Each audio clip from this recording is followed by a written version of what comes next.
অবুঝ শিশুদেরকে মসজিদের জামাতে নিয়ে যাওয়ার বিধান কি?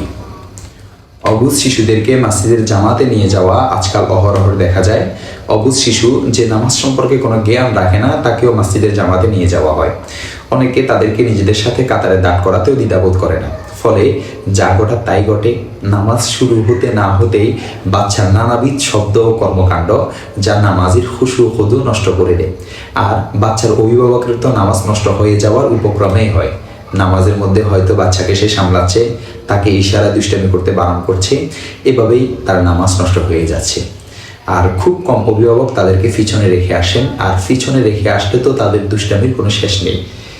তারা অবুঝ হওয়ার কারণে এটি যথেষ্ট ক্ষতিকর হয়। হয়তো জোরে জোরে কাঁদে, নয়তো দুষ্টামি করে এবং এর কারণে অন্যদের মনোযোগ নষ্ট করে দেয়। তাই এটা ঠিক নয়।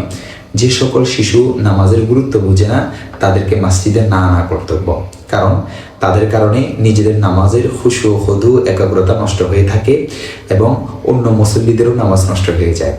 আর এসব গুনাহ হয় ওই অভিভাবকের, যে অভিভাবকে নিয়ে এসেছে। তাই নামাজের গুরুত্ব না বোঝা পর্যন্ত শিশুদেরকে মসজিদে না নেওয়াই কর্তব্য। বাড়িতেই তাদেরকে নামাজ শিক্ষা দিবে এবং নিজেদের সাথে নামাজে দাঁড় করাবে। এরপর 6-7 বছর বয়স হলে নিজেদের সাথে মসজিদে নিয়ে যাবে এবং অভ্যাস করবে। দেখতে পারেন ফাতাওয়ায়ে শামী 1 নং খণ্ড 656 নং পৃষ্ঠা।